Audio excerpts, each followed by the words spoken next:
नमस्कार। चलिए आज बात करते हैं भारत की एक बहुत ही प्राचीन रथ यात्रा की। एक ऐसी यात्रा जिसके बारे में शायद बहुत कम लोग जानते हैं और जो अपने अंदर न जाने कितने ही रहस्य और अनोखी परंपराएं समेटे हुए है। तो एक सवाल है, क्या कभी किसी ने सोचा है कि भारत में एक ऐसी रथ यात्रा भी हो सकती है जो प्रभु श्री राम के उड़ीसा आने से जुड़ी हो? और सिर्फ इतना ही नहीं, जो पुरी की विश्व प्रसिद्ध रथ यात्रा से भी पुरानी हो। चलिए आज इसी रहस्य से पर्दा उठाते हैं। जी हाँ, बिल्कुल सही सुना। ये रथ यात्रा 1000 साल से भी ज्यादा पुरानी है। सोच कर देखिए, एक ऐसी परंपरा जो सदियों से बिना रुके चली आ रही है। और कमाल की बात यह है कि आज भी वो उतनी ही जीवंत है। तो हम बात कर रहे हैं रुकना रथ यात्रा की। इसका एक और नाम है पाप विनाशकारी यात्रा। जैसा कि नाम से ही पता चल रहा है, ये पापों का नाश करने वाली यात्रा है। ये हर साल चैत्र महीने की अशोक अष्टमी को भुवनेश्वर के प्रसिद्ध लिंगराज मंदिर से निकलती है। और एक मजेदार बात बताऊं, भुवनेश्वर को बहुत साल पहले एकाम्र क्षेत्र के नाम से जाना जाता था, जिसका मतलब है आम का जंगल। अब इस यात्रा की सबसे खास बात क्या है? वो ये है कि ये कोई साधारण यात्रा नहीं है। इसमें एक ही रथ पर 3 देवता एक साथ सवार होते हैं। कौन कौन? भगवान चंद्रशेखर, जो कि महादेव शिव का ही एक रूप है। उनके साथ हैं देवी रुकणा यानी शक्ति, या कहें तो माँ पार्वती। और साथ में है भगवान अनंत वासुदेव, जो विष्णु जी के प्रतीक हैं। तो मतलब एक ही रथ पर शैव, शाक्त और वैष्णव, ये तीनों बड़ी धाराएं एक साथ। ये एक अद्भुत संगम है ना? इसी वजह से इस यात्रा को हरिहर संस्कृति का एक बेमिसाल प्रतीक माना जाता है। यह हमें दिखाता है कि कैसे अलग-अलग मान्यताएं और परंपराएं एक साथ मिलकर एक हो सकती हैं। लेकिन अब सबसे बड़ा सवाल, आखिर ये यात्रा होती क्यों है? भगवान लिंगराज अपने मंदिर से निकलकर रामेश्वर मंदिर तक क्यों जाते हैं? इस सवाल का जवाब छुपा है हजारों साल पीछे, सीधे रामायण काल में। चलिए समय में थोड़ा पीछे चलते हैं। कहानी कुछ यूं है कि जब भगवान राम लंका पर विजय पाने के बाद अयोध्या लौट रहे थे, तो वो रास्ते में एकाम्र क्षेत्र यानी आज के भुवनेश्वर पहुंचे। यहाँ की शांति और आध्यात्मिकता देखकर माता सीता ने शिव जी की पूजा करने की इच्छा जाहिर की। तो फिर क्या था, श्री राम ने खुद यहाँ एक शिवलिंग स्थापित किया और रावण वध से लगे ब्रह्म हत्या के पाप का प्रायश्चित भी किया। उनकी इस भक्ति से महादेव इतने प्रसन्न हुए कि उन्होंने न सिर्फ श्री राम के पाप का नाश किया, बल्कि एक वचन भी दिया। ये वचन कि वो हर साल अशोक अष्टमी के दिन इस जगह पर जरूर आएंगे। चलिए अब आते हैं इस उत्सव के सबसे अनोखे, सबसे दिलचस्प पहलू पर, और वो है इसका रथ। ये रथ आम की लकड़ी से बनाया जाता है, पर इसकी एक ऐसी खासियत है जो इसे दुनिया के किसी भी और रथ से बिल्कुल अलग बनाती है। इस रथ का एक खास नाम है अनल्यूटा। इसका मतलब क्या है?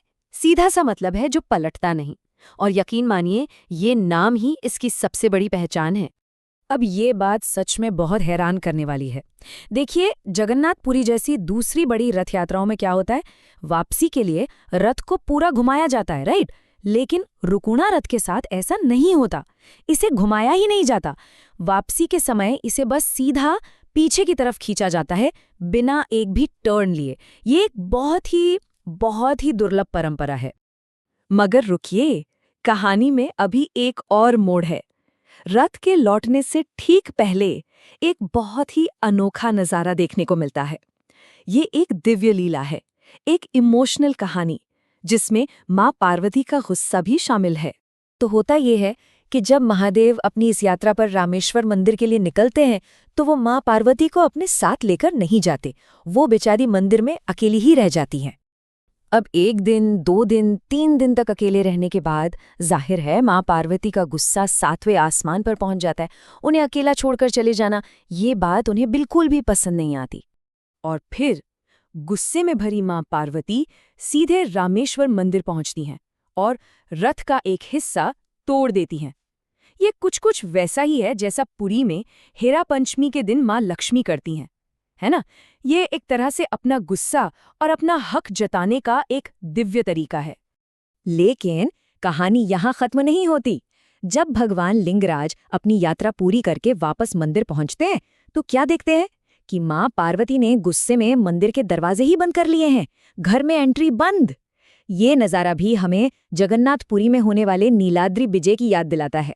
तो अब जब शक्ति ही नाराज हों तो महादेव क्या करें?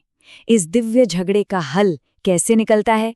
और सबसे दिलचस्प बात यह है कि कैसे इसी हल से एक और खूबसूरत परंपरा जन्म लेती है। चलिए देखते हैं। तो महादेव माँ को मनाने की पूरी कोशिश करते हैं।